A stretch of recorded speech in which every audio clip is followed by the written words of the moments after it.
Bonjour à tous et bienvenue dans cette vidéo. J'ai envie de commencer un nouveau format, c'est la rentrée, donc on essaie de nouvelles choses. Et je vais lancer un format interview dans lequel je vais interviewer des professionnels, des gens qui m'entourent, ou ce sera peut-être quelquefois en visio, pour leur demander comment ils font pour faire développer leur activité au travers de la communication digitale. Est-ce que c'est un fort levier pour eux ou pas? Est-ce qu'ils sont satisfaits de leurs résultats? Quelle est leur méthodologie? Quels sont les résultats qu'ils obtiennent? Leurs frustrations peut-être? Comment ils y répondent? Donc voilà, c'est vraiment pour vous donner des exemples de la réalité d'un chef d'entreprise qui souhaite développer son activité, format digital ou pas. D'ailleurs, je pense que j'irai peut-être voir des gens qui choisissent de ne pas faire ce format digital. Et donc, ça va nous permettre, à vous, à moi, d'avoir des exemples concrets et de voir comment on peut peut-être s'inspirer de la réalisation de certains professionnels dans divers secteurs d'activité pour pouvoir voilà, s'inspirer. Donc aujourd'hui, j'accueille Marichou Mogé Bilbao. Marichou est une professionnelle du bien-être et elle a développé plein de choses au format digital depuis 2 ans. Donc je vous laisse écouter cette interview et je vous retrouve tout de suite après. Marichou, bonjour. Bonjour Céline. Ravie de te recevoir ce matin. Marichou est une amie, on peut le dire. Oui, on va le cacher. Et ça fait maintenant plus de 2 ans que j'accompagne, que Marichou me demande des conseils et que je l'accompagne sur l'évolution de sa communication digitale. Et cette semaine, Marichou a lancé son podcast. Donc voilà, félicitations. Merci. Donc je voulais que tu nous racontes un petit peu voilà, ton évolution depuis 2 ans rapidement et puis pourquoi ce podcast, à quel moment il arrive et comment tu t'es débrouillée pour le faire. Petit résumé? Oui, alors un petit résumé, c'est très simple, mais à la fois, voilà, pour resituer un petit peu, en janvier 2020, j'avais un téléphone à clapet. C'est important de le noter, d'accord? En février 2020, je m'achète mon premier smartphone. En mars 2020, je rencontre Céline qui nous fait une super conférence sur la com digitale. Et mars 2020, ben voilà, vous savez aussi ce qu'on a traversé avec le Covid. Donc, on se retrouve à la maison. Et là, ben, l'envie monte d'utiliser toutes les connaissances que tu m'avais transmises. Et je me suis mise donc à ouvrir ma chaîne YouTube avec des vidéos parce que j'avais juste envie de partager et de ne pas rester toute seule chez moi. Donc, sur toute ma pratique, puisque je travaille sur la gym douce et le périnée, je suis réflexo-plantaire. Et donc là, les vidéos, c'était vraiment tout le travail sur la transmission du périnée. Voilà, donc ça, c'était le premier départ. La première étape, donc la vidéo. Voilà. Ensuite, Instagram. Voilà, fallait faire savoir. Voilà, après, c'était Instagram est arrivé, donc Paillettes et Périnée a été créé pour pouvoir toucher toutes les tranches d'âge aussi, parce qu'il y avait Facebook, là, j'étais très active dessus, mais ça ne touche pas toutes les tranches d'âge, donc Instagram est arrivé. Et puis là, ben voilà, depuis 2 semaines, une envie monte de créer un podcast, de pouvoir, parce que tu m'as dit, il faut aussi passer par le podcast, mais jusque-là, ça ne résonnait pas du tout. Et puis tout d'un coup, ben oui, j'ai eu envie de passer au podcast. Donc, ben voilà, je me suis lancée dans l'aventure. Alors, la méthode de Marichou est juste super. C'est vraiment ce que moi j'ai envie de vous partager. C'est-à-dire que quand Marichou a envie, elle trouve des solutions et elle fait. Donc, elle pose des questions autour d'elle. Elle vient voir voilà, sur YouTube des tutos. On en parle. On prend 1 heure, 2 heures, 3 heures pour mettre en place les choses. Et puis, c'est fait. Donc, en fait, comment tu fais? Enfin, je veux dire, tu n'as pas peur. Enfin, c'est quoi ton moteur? Comment ça fonctionne? D'abord, je me dis que tout est possible, que si les autres ont réussi, il n'y a pas de raison que moi je ne réussisse pas. Et ça, c'est une bonne base. Voilà. Et puis, effectivement, je m'entoure aussi. Voilà, je viens prendre conseil auprès de toi. Effectivement, je me googlise pour demander comment ça fonctionne, que faire. Et puis après, avec quand même des compétences que j'ai depuis un moment, notamment autour, voilà, on parlait du logiciel Audacity avant j'étais prof dedans, donc ça fait 20 ans que je travaille avec ça pour créer mes musiques. Donc quand on m'a dit, oui, tu peux utiliser ça pour faire ton podcast. Alors là, c'était la révélation. Mais là, je sais faire. Donc là, c'est parti, quoi. Voilà. Donc, tu as envie de le faire comment ce podcast, je veux dire, c'est quelque chose de simple, tu veux quelque chose de… Tu le vois évoluer comment? Tu pars de quoi? Tu veux aller où? Tu as déjà un projet hyper structuré ou… Enfin, je connais un petit peu la réponse. Voilà, j'allais dire, ça c'est bien parce qu'elle connaît la réponse. Alors, la structure, les projets et les programmes, ça c'est anti-moi. Voilà. Moi, je ne fonctionne qu'à l'instinct et qu'à ce qui monte comme envie. Alors, j'ai envie que ce soit quelque chose qui soit pérenne. J'ai envie que ce soit une rencontre avec les auditeurs et ceux qui ont envie d'entendre parler de ces sujets. Donc, mon podcast s'appelle Quinca mais pas que, pour les quinquas d'hier, d'aujourd'hui et de demain, qui va aborder, j'ai envie de dire, tous les sujets. Et je me laisse bercer, monter par un sujet qui est important aujourd'hui, par des rencontres, peut-être avec des témoignages. Et chaque émission sera unique dans le sens où, oui, j'ai bien travaillé mon générique de début, comment t'as dit, mon indoor et mon outdoor. Non, c'est pas ça. Intro, outro. Voilà, intro et outro. Donc, j'ai vraiment travaillé sur les conseils de Céline. Et puis au milieu, ben voilà, le contenu va être, le sujet va dépendre de chaque jour. Ok. Voilà. Donc, tu as mis en place avec ton logiciel, tu as fait ça, je sais pas, dans ta cuisine, dans une chambre. Alors, dans une chambre, voilà, pas tout à fait dans la cuisine parce que ça ne capte pas Internet. Donc, dans une chambre, voilà. je me suis fait mon mini petit studio avec un petit micro que je m'étais acheté justement au moment du confinement pour avoir un son. Mais c'est vraiment un micro basique. Hein. Je n'ai pas un micro pro, hein, c'est un petit truc. Et puis voilà, je me suis créé mon truc. Alors, ce qui est super avec Marichou, et là, je pense qu'on a tous de l'inspiration à en prendre, c'est qu'il y a le côté plaisir de faire. Ah oui. Tu m'expliquais quand on en parlait que dans ton processus de création, alors tu as l'envie qui monte, comme tu disais, et puis la première étape, c'est d'avoir un titre. Oui. Que ça soit pour une émission, enfin pour les vidéos, pour une playlist, admettons, ou là pour un podcast. Toi, c'est ta structure. Ma structure, c'est titre et visuel. Une fois que j'ai le titre et le visuel, c'est comme si tout germait à l'intérieur. Et une fois que j'ai le titre et le visuel, c'est comme si j'avais le contenant et tout peut prendre sens. Voilà, c'est ma façon à moi, effectivement, de fonctionner. De travailler. Donc, comme quoi, chacun a sa méthode aussi. Il n'y a pas de bonne ou de mauvaise méthode. Il y a votre méthode, là où vous en êtes. Et puis, là, on peut le constater aussi avec toi, s'écouter.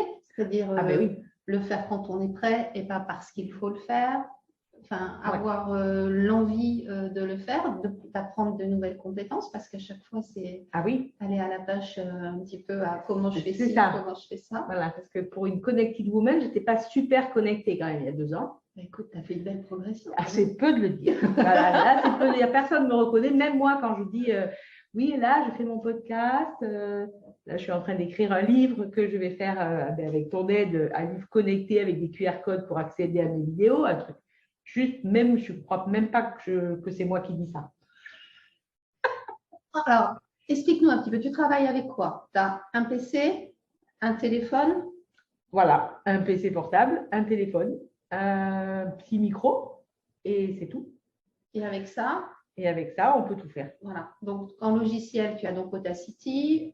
Quand tu fais tes vidéos, c'est mon téléphone. C'est ton téléphone. Pour publier, YouTube. Donc, j'ai créé ma chaîne. Instagram et Facebook pour promouvoir. D'accord. Et là, le podcast, je le dépose aussi sur Spotify et sur d'autres plateformes. Ok. Donc, rien d'extraordinaire? Ah ben non. À la fois, rien d'extraordinaire parce que tout le monde peut le faire. Et à la fois, c'est juste… Enfin, moi, je me surprends encore. Quoi. Je me dis, mais c'est pas fou. C'est fou que ce soit moi qui fasse ça. Quoi. On parle souvent de planning éditorial, de besoin de publier régulièrement suivant les plateformes. Il y a des formats à respecter. Donc, ça aussi, comment tu le gères? Je ne le gère pas. Oui, alors effectivement, voilà, par rapport à tes conseils, je sais que c'est important d'avoir une visibilité assez régulière pour que les gens puissent me suivre et de ne pas être perdu au milieu de la toile. Maintenant, je n'ai pas non plus envie de harceler ceux qui éventuellement me suivent, mes followers. Mais par contre, je le fais à mon ressenti. Mais effectivement, c'est que je m'en sers vraiment comme un outil de travail. Ouais. C'est-à-dire qu'au moins une fois par semaine, je prends le temps de m'installer, en général, c'est mes lundis matins où je regarde ce qui se passe, je publie ma semaine ou mon week-end, enfin, des choses importantes qui ont dans mes événements. mais c'est un plaisir, mais c'est aussi un temps que je m'octroie pour le faire. Voilà, c'est vraiment un temps de travail. Ouais. Voilà. Bon, super.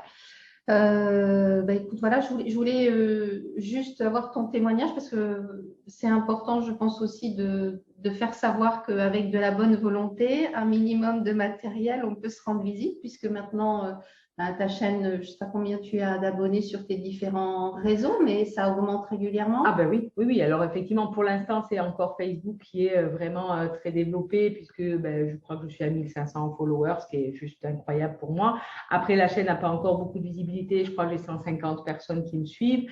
Instagram, je suis à 500. Enfin voilà, c'est quand même, ça monte et petit pas après petit pas, la montagne. Oui, et alors c'est intéressant de dire, c'est que ce sont des abonnés qui sont quand même très actifs parce que tu as beaucoup d'interactions avec tes abonnés et oui. Ce sont des abonnés finalement qui sont assez locaux parce que c'est aussi des gens qui viennent dans ton cabinet suivre tes formations, tes cours ou venir se faire soigner, avoir des séances avec toi. Donc là aussi, le développement de ton activité professionnelle, par le local, elle se fait aussi un peu par le digital, qui est le relais d'une présence terrain. Comme tu disais hier, tu étais aussi sur un salon. Donc, tu as vraiment une combinaison d'actions. Oui. Alors, Facebook est très local. Oui, ça a un rayonnement avec des gens que j'ai en direct pour une grande majorité. Donc, c'est aussi ça qui est riche. Instagram me permet d'aller rayonner au-delà. Donc, c'est vraiment deux façons de vivre le digital complètement différentes. Ouais. Et voilà, Instagram, c'est au-delà et c'est des rencontres virtuelles professionnelles qui sont très riches et que j'aime beaucoup, des gens, des personnes que je n'aurais jamais rencontrées, leur travail, le mien, autrement que par Insta. Alors que Facebook, c'est effectivement plus une relation presque directe, effectivement. C'est pas tout à fait le même public, quelque part. Pas du tout, pas du tout. Donc ça, c'est aussi intéressant de voir que la façon de travailler sur un média peut être un petit peu différente et que les publics ne sont pas les mêmes. Et c'est aussi en testant, finalement, que tu t'es rendu compte de ça. Tu n'avais pas forcément cette volonté-là au départ. J'avais aucune idée déjà de comment ça allait fonctionner d'un côté ou de l'autre quand j'ai démarré. Hein. Ouais. Instagram, c'était complètement inconnu pour moi et effectivement, en m'y intéressant, en regardant ce qui était publié, en me projetant et en partageant, c'est là que se sont créés vraiment le contenu, les échanges, les partages. Ouais. Ta com digital, ça représente combien de temps par semaine? Tu disais le lundi matin? Alors moi, je pense que sur la semaine, je dois y passer à peu près 2 heures. Ouais. En gros, une heure le lundi matin et après, de façon sporadique, quand je regarde et quand j'ai envie de publier dans la semaine, et tout cumulé, ça doit faire 2 heures. Bon. Donc on développe pas non plus énorme. Non, c'est souvent ce qu'on dit, d'avoir 1 heure de création pure où là, on est un peu plus dans qu'est-ce que je vais faire, comment je le fais, et les produire. Et puis une autre heure où on est plus dans l'interaction, une publication un peu spontanée par rapport à un événement, etc. Donc voilà. Écoute, merci pour ce témoignage, Marie-Chou. Je ne sais pas s'il y a quelque chose que tu veux ajouter. Il faut aller retrouver Marie-Chou et son podcast, allez l'écouter, soutenez-la